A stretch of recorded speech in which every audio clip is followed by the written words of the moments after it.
Halo, selamat pagi semuanya. Nama saya Jong Antoni Gusmao. Di sini saya mau mempresentasikan tentang masalah tentang disiplin di dalam kelas. Di sini tentang materi pengulangan kelas. Oke, kita langsung. Di sini disiplin. Nah, pertama-tama kita harus tahu dulu apa itu disiplin. Kata disiplin itu berasal dari bahasa Latin disciplina, yang menunjuk belajar dan mengajar. Kata ini bersosiasi sangat dekat dengan disiplin, yang berarti mengikuti orang belajar di bawah pengawan pemimpin. Ya, terus berikutnya masalah disiplin. Masalah disiplinan.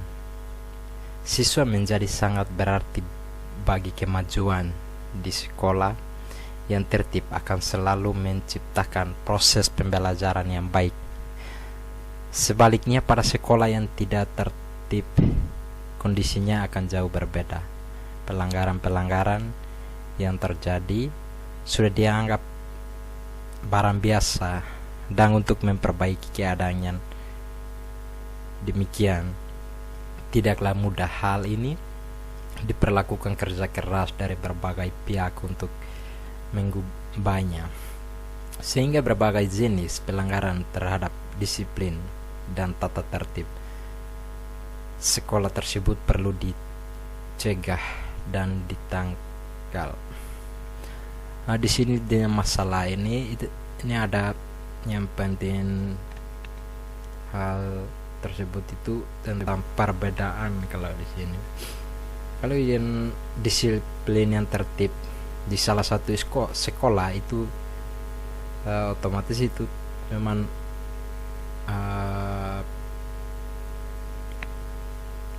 jauh berbeda dengan sekolah yang tidak tertib dengan disiplin siswa atau guru maupun guru gitu.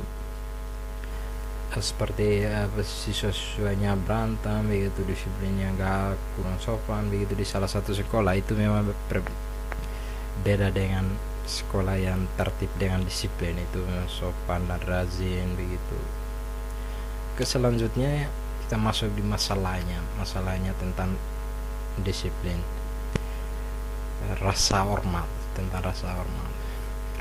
terhadap otoritas kewenangan. Disiplin akan menyadarkan setiap siswa tentang duduknya baik di kelas maupun di luar kelas. Misalnya kedudukan sebagai siswa yang harus hormat terhadap guru dan kepala sekolah. Masalah yang sering terjadi di kelas tentang disiplin siswa yaitu hormat atau tidak menghargai pembelajaran dan guru. Nah, di sini itu memang rasa hormat atau menghargai atau rasa disiplin yang kurang baik terhadap pembelajaran atau terhadap guru saat masih perjalanan pembelajaran. Contohnya pembelajarannya masih berjalan, terus siswanya bikin ribut, kedudukan yang tidak sopan, sedang berbicara sesama lain, yaitu sangat mengganggu pembelajaran dan juga tidak hargai guru yang sedang mengajar. Hal seperti ini yang bermasalah tentang disiplin.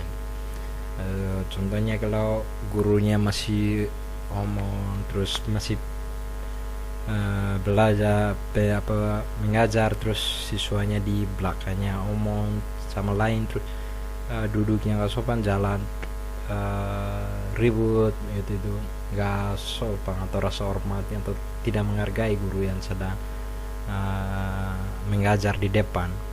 Bagaimana analisisnya tentang itu ya? Ini analisisnya tentang masalah berikut itu.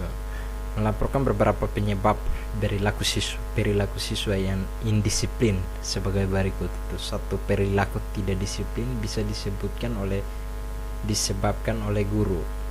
Nah, itu yang perilaku tidak disiplin bisa disebabkan oleh sekolah, kondisi sekolah yang kurang menyimbangkan, kurang teratur, dan lain-lain dapat menyebabkan perilaku yang kurang atau tidak disiplin.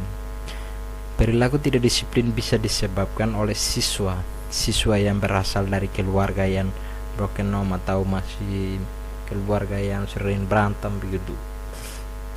Yang keempat, perilaku tidak disiplin bisa disebabkan oleh kurikulum yang tidak terlalu kaku, tidak atau kurang fleksibel, terlalu dipaksakan, dan lain-lain bisa menimbulkan perilaku yang tidak disiplin dalam proses belajar mengajar pada khususnya dan dalam proses pendidikan pada umumnya. Yang jelaskan yang pertama contohnya, yang nomor 1, perilaku tidak disiplin bisa disebabkan oleh guru. Apa benar itu? Yang benar, dan ada yang gurunya tidak berikan contoh yang baik untuk siswanya, ya otomatisnya siswa yang akan baik terhadap disiplin di sekolah. Kalau gurunya seperti contohnya duduk di atas meja begitu, pakai pakaian yang kurang rapi di sekolah begitu, itu penyebabnya itu kasih contoh kepada siswa untuk kurang disiplin terhadap sekolah atau terhadap guru. Oke, bagaimana kita bisa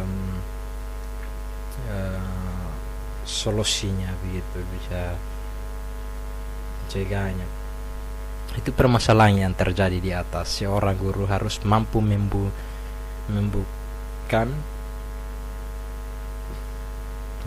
disiplin dalam diri siswa, terutama disiplin diri. Dalam kaitan ini, guru harus mampu melakukan hal-hal sebagai berikut. Yang ke-1, membantu siswa mengembangkan pola perilaku untuk dirinya. Setiap siswa berasal dari latar belakang yang berbeda. Nah, itu latar belakangnya berbeda. Ada yang latar belakangnya orang tua yang berada, ada yang latar belakangnya orang tua yang kurang mampu begitu. Itu mempunyai karakteristik yang berbeda dan kemampuan yang berbeda pula. Dalam kaitan ini, guru harus maupun melayani berbagai perbedaan tersebut agar setiap siswa dapat menemukan jati dirinya dan mengembangkan dirinya secara optimal. Terus yang selanjutnya, yang kedua, membantu siswa meningkatkan standar perilakunya karena siswa berasal dari berbagai latar belakang yang berbeda. Jelas mereka akan memiliki standar perilaku tinggi, bahkan ada yang mempunyai standar perilaku yang sangat rendah. Hal tersebut harus dapat diantisipasi oleh setiap guru dan berusaha mengingatkannya baik dalam proses belajar maupun belajar dalam pergaulan pada umumnya. Yang ketiga, menggunakan perilaksanakan aturan sebagai alat. Di setiap sekolah terhadap aturan umum, baik aturan khusus maupun aturan umum. Peraturan-peraturan tersebut harus dijunjung tinggi dan dilaksanakan dengan sebaik-baiknya agar tidak terjadi pelanggaran yang mendorong perilaku negatif atau tidak disiplin. Itu solusinya. Yang masalah yang seperti tadi, teman, ada solusinya sebagai berikut ini. Untuk mengumpulkan siswa yang sedang bikin bermasalah, itu tanya dulu latar belakangnya atau apa penyebabnya dari indisiplin itu dari mana, begitulah contohnya. Oke, sampai di sini sekian dan terima kasih. Terima kasih, sekian dan terima kasih.